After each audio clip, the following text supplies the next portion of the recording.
Hi, I'm Brooke Bennett with Global City Unity, and welcome to the Harlem Fine Arts Show. Today we are bringing you some collections, artwork from all over the country. They've made their way to Chicago. They started in Harlem, but they are now in Atlanta, Texas, and they're making their way to Los Angeles. So Chicago, get ready for the Harlem Fine Art Show. This is the second time they're here, and they're ready to show you some beautiful art from African American artists from all over the country. Hi there, and we are back, and we're here with another wonderful, talented artist and filmmaker. And you finished the rest of that statement. I don't know what else you do a lot. I know that. I do a couple of things. Yeah, filmmaker. I'm a creative art director. I was art director for Ebony Magazine for 23 years, so do a lot of stuff. Ebony Magazine. Okay, who doesn't know what Ebony Magazine is? That's pretty awesome. Okay, so Raymond Thomas, Raymond Thomas Studios is the name of your gallery. Raymond A. Thomas Studios. Yep. Wonderful gallery. I've been there many times. And so let's talk a little bit about so you were the art director for Ebony Magazine. How long have you been an artist, like doing your own pieces and... Yeah, I mean, I've been an artist all my life. I graduated from the School of the Art Institute in Chicago, and I've always been doing my own fine art. I'm also a filmmaker.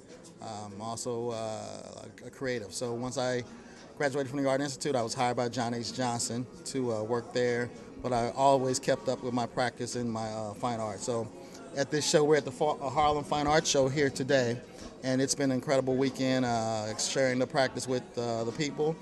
And I just love doing what I'm doing. We're reaffirming our humanity by creating these works and trying to get people to stand up and be proud of who they are. That's wonderful. That's wonderful. So you got to tell me a little bit about your pieces here. What is your most famous piece, or the one the one people are like stunned by? Well, I've been getting. You have beautiful work. Thank you very much. You know, it's acquirable too if you want to. You know. Oh, I know. I got it. You know the one my eyes on. Right. So, well, it's been we've sold a couple of pieces. I've been getting good feedback and good response to all of the work. So you obviously do very large, all sizes. Yes. I mean, I love the large pieces, and I mean, even your smaller ones are so like powerful. Here's Stevie Wonder right here. So you have famous people in your pieces. Is there any particular one style you do, or you just... Well, I work in a style I call graphic expressionism. It's kind of fusing abstract expressionism with graphic imagery, and my palette is it's kind of very loud, and it's kind of paying homage to Afri Cobra from the 70s, seminal 70s art group collective. So I'm a disciple of their message and their kind of tenets as far as creating work. So the palette is very strong. Tell me the name of that genre again. The group was called Afri Cobra. No, the type of art you said you do. Graphic expressionism. Expressionism. Okay. Oh wow. That sounds like textbook. Like that should be in a textbook. But you have abstract expressionism, and I kind of use, if you can see, like with my Heroes series, I use kind of graphic imageries and fuse the abstraction with that. I also work in collage, so if you look back here, this is one of my larger collage pieces. Oh, wow, let's come over here. So this large collage piece is from my series called Son of Man, Book 1. In which was about the life of Christ, and I stripped away the dogma, and I used contemporary settings to kind of rethink or retell the life of Christ. And so this piece is actually a party where you come into the party and you have, this is Jesus here, he's spinning, and the people are seeing, and the people are being fed. All the miracles are happening here. And if you can see from the perspective, everyone is looking at you. And this is your glass, and they're toasting you as you come in. Oh, wow. Yeah. It definitely looks like a party. That is amazing.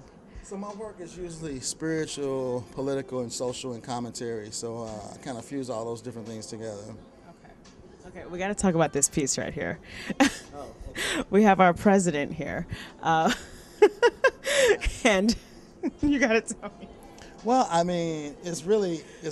I did a series of heroes, and this is my interpretation of the president, and it's called Obama, and basically it's an homage to Shaft. It's kind of a mix-up of the original Shaft poster, with the image of the president, because he is that hero we want him. This is the hero we want him to be, like Shaft. Shaft was big and bold and didn't take any mess from anyone, so we wanted him or want him to be this person, and he's kind of starting to try to do more bold things and on his way out. So this is kind of like my homage to him. Plus this T-shirt I got on too. So. Okay, you're a proud supporter. I love the mixed, how you mix it with the film poster and art. I love that. And if you can see the name of the production studio starring, you got the cast, music, Earth, Wind, and Fire. So he was in every movie in the 70s. Great actor. Yes. That is awesome. Well, eventually on my website, rayadstudios.com. That is great. Well, thank you so much for letting us know where to acquire these wonderful pieces, and we look forward to more. So, is this your first time at the Harlem Fine Arts Show? Second time. This is the second year they've had it here. It's been a wonderful event. Some of the top artists in the city and in the country are here, and we're all art comrades. We all support each other. And it's a beautiful thing to be able to be here and share our craft with the people. Well, glad to have you a part of it, and thank you for sharing. Okay. And here we are with another amazing, talented artist, Mr. Jonathan Romaine. It's a pleasure to talk with you today. My pleasure. So I've got to get right into it. So you told me the history behind these two pieces right here, and I just have to, we got to show this like up close, because you can't tell from back there, but this is all drawn from pencil. With a pencil, correct. Right. So, and this piece is over 20, these two pieces are over 20 years old, right? Done in 1992. And you know, part of the reason I bring them to the show is because I want to show people how timeless art is. Absolutely, because It it's only gets better with age.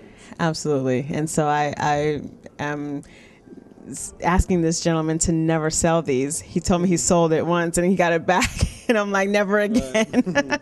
Because I just think it's better to share it with the world. If it's just stuck in someone's house, they can't see this amazing work. And it's gorgeous and it is timeless. And I'd like to come closer just to, if you want to tell me something specifically about them. Right. Well, these are perhaps the most significant pieces of art in my collection, because I I drew these at a period in my life that was perhaps the most transformational period. I was in prison. I went to prison 2 weeks after I graduated from college. It was a drug case. And so while I was in prison, I was actually drawing just to pass time. And, you know, I'd always drawn most of my life. A lot of people thought I was talented, but my work never, to me, compared to a professional artist. And consequently, I never took it serious. But when I was in prison and I started to do these, I was like, whoa, I might be on to something. And it was at the completion of 5 drawings that I did, and these are 2 of them, I decided that I was going to spend the rest of my life doing art. And probably the most ambitious thing that I did at the time I was in prison was I convinced the warden to allow me to have these printed. My family printed them for me, sent them back to prison, and I signed and numbered each one of them while I was in the warden's office. And I would actually sell these to inmates, and they would send it out to their family and friends as gifts. So, I mean, over the years, I've had people come up and tell me that they got a piece from one of their uncles or relatives that was incarcerated like 20 years ago. So, I mean, it's a phenomenal That is an amazing story, and I mean, these pieces are incredible. And you did these in pencil, but what are some of the other styles of art? I have an eclectic group of art. Like everything over here is my work. This is like a mixed media piece, but this is a fascinating story in and of itself. I was asked to do a commemorative piece for an organization that you would never have imagined would have asked me to do it, and it was the National Black Prosecutors Association. And so, obviously, I was just like, thrown backwards when they contacted me and asked me to participate in this event. And I created this piece, and Bill Clinton happened to be the guest speaker. And they asked me to do a little piece for him. So I was able to present the President of the United States with a piece of art and to present this in front of 400 judges and prosecutors.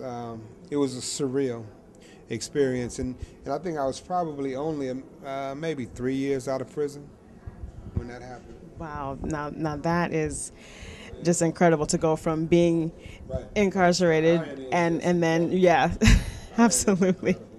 Absolutely. So we got to talk a little bit, and you told me about a school that you're interested in developing. So tell me a little bit more about that. Well, I live in Peoria now. That's actually where I went to college. I went to Bradley University, studied psychology there, and then I also went back to Peoria in the work release program. So I have a lot of roots there. But now I just put an offer to purchase a school building in Peoria, and the purpose of it is to allow artists to have a lot of studio space at a really affordable price. And because the price is going to be so affordable, they'll be required to donate a certain number of hours a month, and then we're going to take those hours and spend them on teaching kids in the community free art. Assuming it all goes through. I put an offer to purchase in.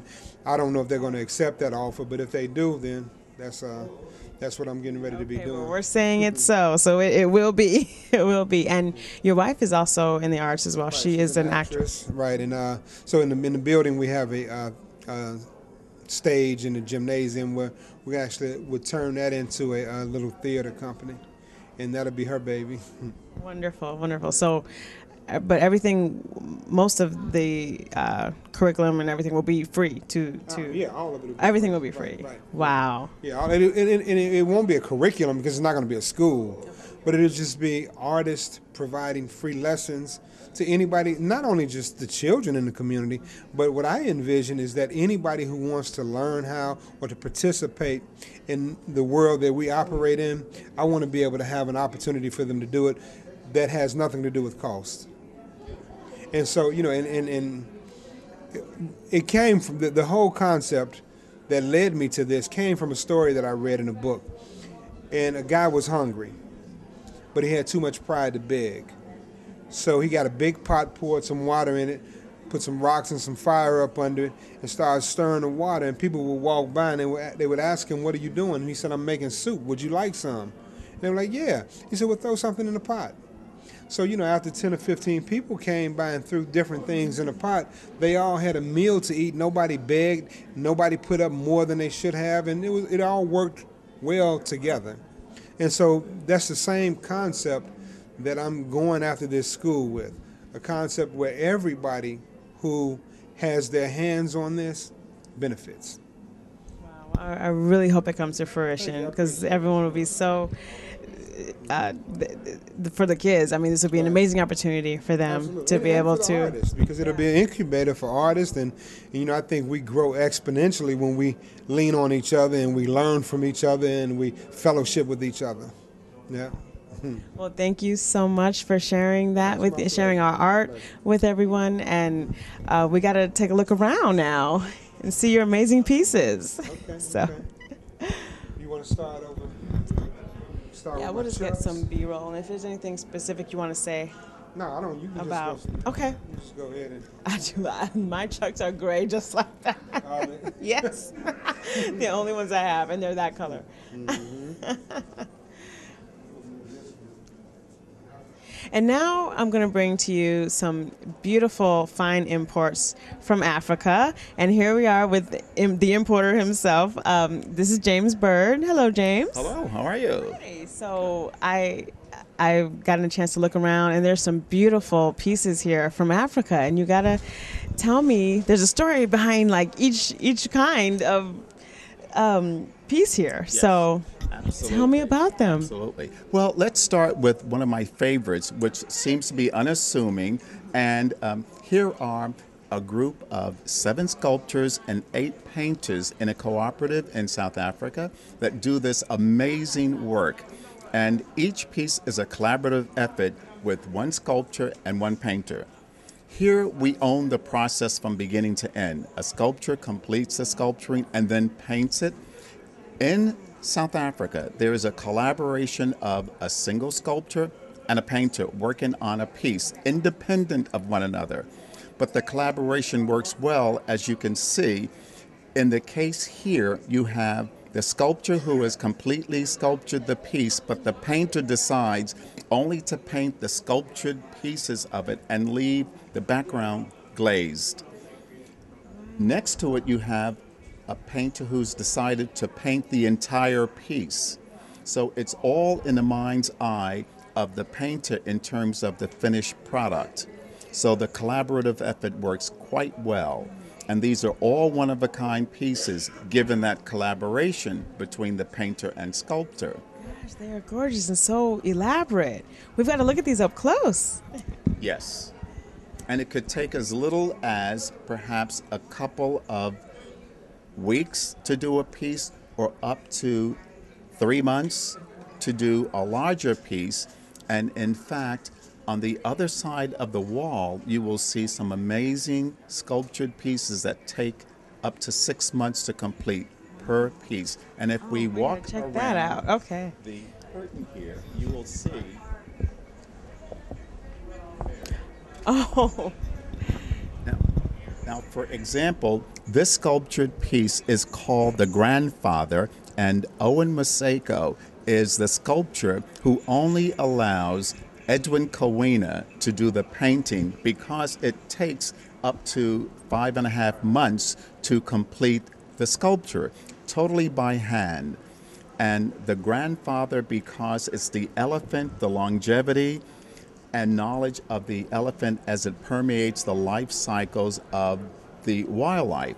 And you've got a weaver bird feeding its young, and you have frogs here, which I defy you to tell me what they are doing. It's the see no evil, speak no evil, and whimsicably do no evil. But it works quite well. And so this is a depiction of a high-end sculptured piece. And you've got smaller sculptured pieces here as well. But it shows the relationship between both the sculptor and the painter. well, definitely a great relationship because they come together so beautifully. Absolutely. And Yes. so, is there a particular region? All from the same region in Africa? No, they are from South Africa, the Republic of South Africa, but it's inclusive of, there are 11 official languages and several tribal groups in South Africa. Even with the relationship between the sculptors and painters, the participants in this cooperative are themselves from various groups as well. And so that relationship works and holds quite well. Absolutely, I gotta say, we've got to look at this one. I love butterflies, so I gotta see all these beautiful butterfly wings. What's interesting here with this piece is that the sculpture sculptured the fish eagles and the flowers and butterflies. And what you have here is, in terms of the painter, looking at the complexity of the scene, at the top you have a full butterfly arrangement, and of course the sculptured fish eagle and the baby eagle, and the floral arrangement still continues, but as it progresses toward the bottom, you see the symbolism of butterflies. And so, unlike at the top, we have the full butterfly. So, from the perspective of the painter, you have this migration from, and butterflies do migrate, you have this very complex, ornate butterfly here, and at the very lower end, the origins of the butterfly. So, there's a story that the painter depicts in the piece separate from the sculptor. But The relationship still exists and it works quite well. I would say so. That is gorgeous. That is just absolutely gorgeous. Now, if Wow. we can step back around Okay. the side, I want to show you something that's very different, but equally impressive.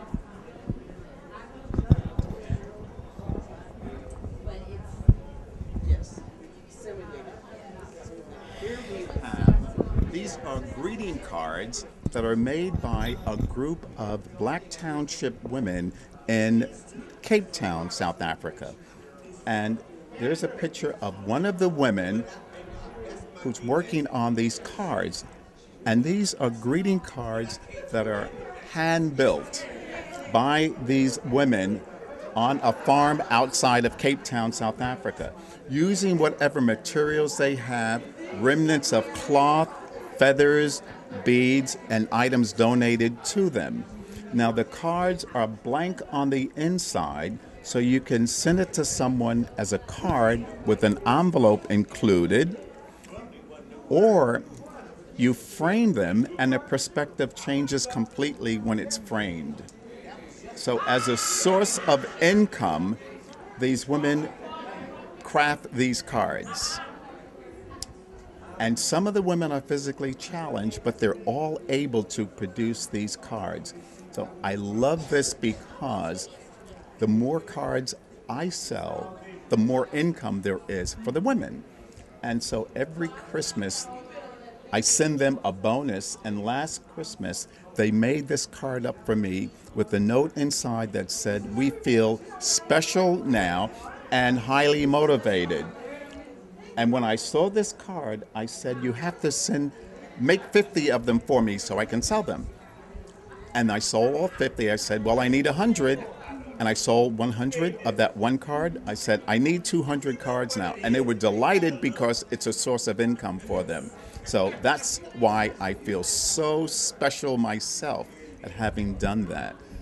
You are special, and thank you for bringing this to our awareness to be able to help the women in Africa by creating a source of income for them with each purchase. And I'm proud to say I bought some myself, and I love them. They are really, it just feels good to know that it's where the money is going, and it's going directly to these women that this is all they do. Basically, Absolutely. they dedicate their lives, and that they're the sole breadwinners sometimes in their homes. That's and correct.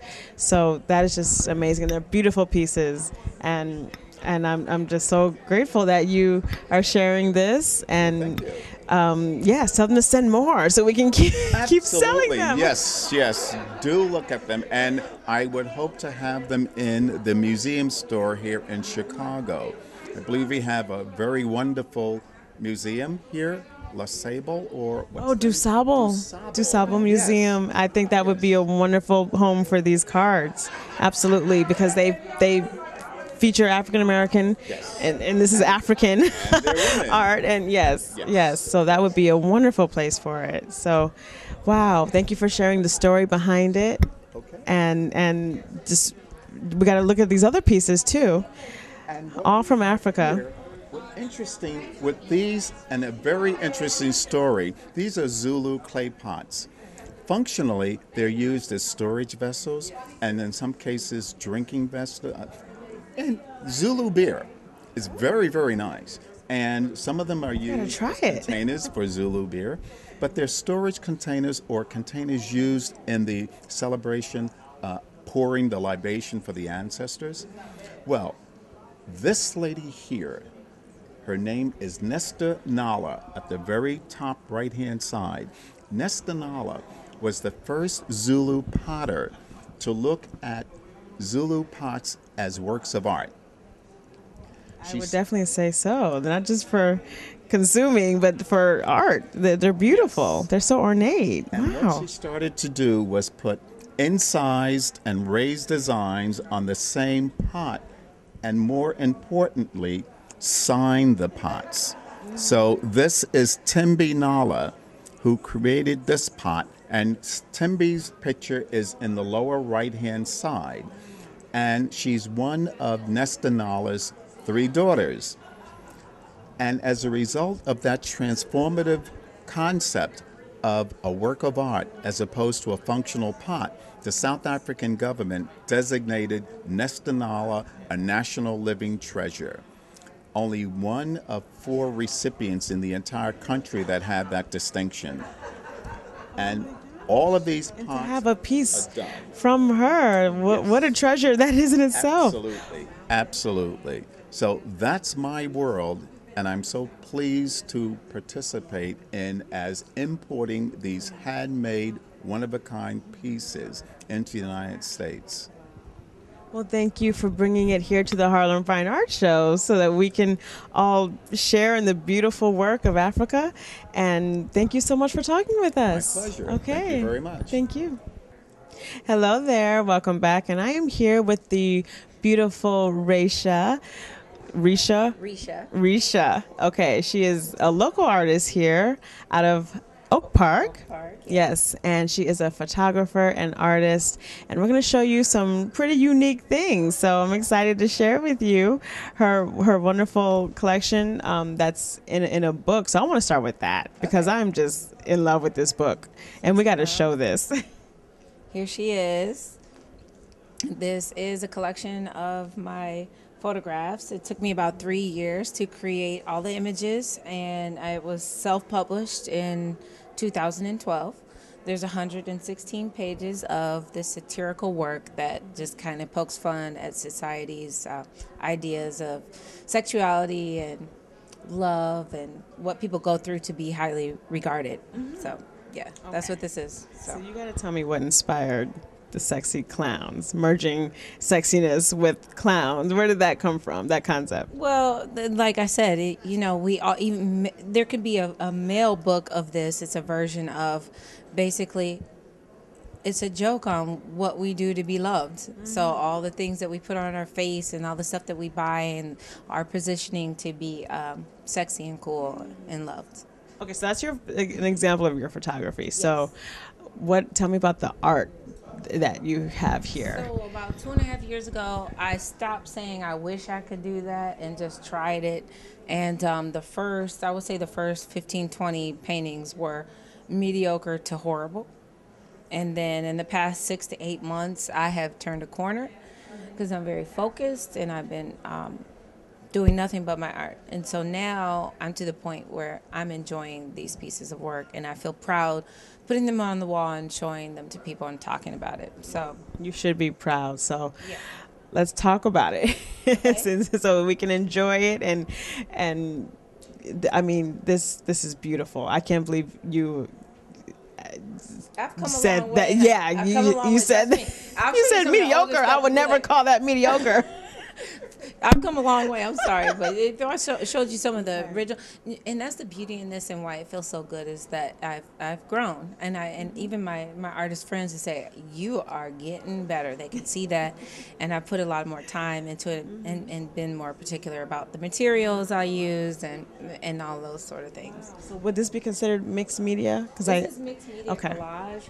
So with this is wood board, acrylic background, paper. So everything that's in here is a little tiny piece of paper about this big. So basically, this is like a jigsaw puzzle that I have done. So I cut out a stack of papers and see where they fit into the image. Wow, beautiful colors. That is a gorgeous image.